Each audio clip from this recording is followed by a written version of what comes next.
Igan, parehong nakaharap sa impeachment complaints ang dalawang pinakamataas na lider ng bansa, sina Pangulong Bongbong Marcos at Vice Presidente Sara Duterte.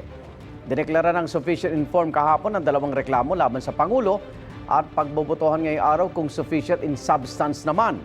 Sabi ng Malacanang, nababahala si Pangulong Marcos sa magiging epekto sa ekonomiya ng mga reklamo. Gayunman, nire-respeto raw nila ang proseso. May unang balita si Tina Panganiban Perez. Pagtataksil sa tiwalang ipinagkaloob ng mamamayan, betrayal of public trust, yan ang ginawa ni Pangulong Ferdinand Bongbong Marcos Jr. at ito ang dahilan kung bakit dapat siyang ma-impeach.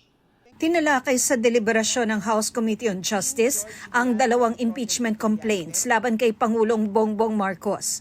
Inalam kung sufficient informed ba ang mga ito. Bilang kinatawan ng mamayang Pilipino at bilang House Deputy Minority Leader, humaharap tayo ngayon para sa konstitusyonal na proseso sa pananagutan ng mataas na opisyal ng bansa, na ngayon ay may alegasyon ng graft and corruption, culpable violation of the Constitution, at betrayal of public trust. Sa ilalim ni Pangulong Ferdinand Bongbong Marcos Jr. nangyari ang pinakamalaganap, sistematiko at sentralisadong paglimas ng pondo sa kaban ng bayan sa kasaysayan ng Republika. Para matukoy kung sufficient informed, dapat nasunod nito ang mga itinakdang porma ng reklamo tulad ng wastong verification, pirma at iba pa. Unang pinagbotohan ng reklamong inihain ni Attorney Andre De Jesus at inendorso ni Pusong Pinoy Party List Representative Journey Jet Nisay. With 46 votes in favor, 1 vote against, and 1 abstain, the Chair declares the De Jesus complaint as sufficient in form. May mga kumwestiyon naman sa reklamong inihain ni dating Gabriela Party List Representative Liza Masa at iba pa at inendorso ng Makabayan Bloc. If you read the complaint, it is not a verification after the complaint, but a jurat. It says subscribe and sworn to. This is not the verification that is required under the Constitution, under our rules. There's no statement here about a verified complaint. There is a verification page. There's no notarization. No notarization of the verification itself. Sinuspindi pa ang deliberasyon para makumpara ng mga kongresista ang mga kopya nila ng reklamo at ng pagbotohan.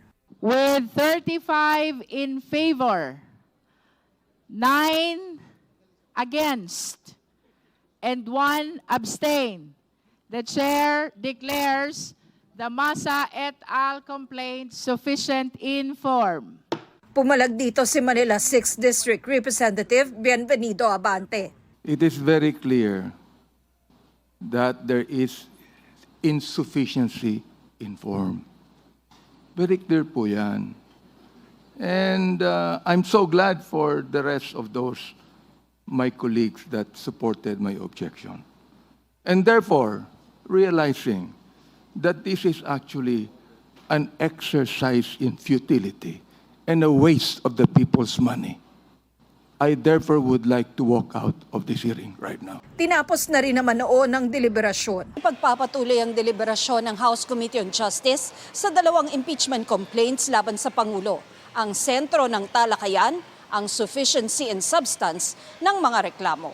Pag sinabi po nating substance, dapat yun pong mga isinulat nila doon na pagkakamali ng impeachable official.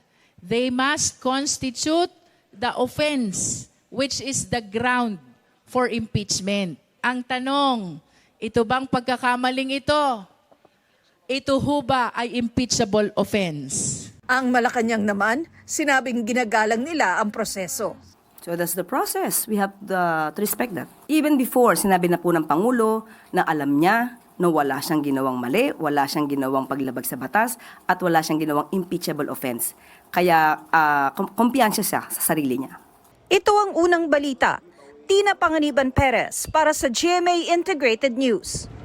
Igan, mauna ka sa mga balita, mag-subscribe na sa GMA Integrated News sa YouTube para sa iba't ibang ulat sa ating bansa.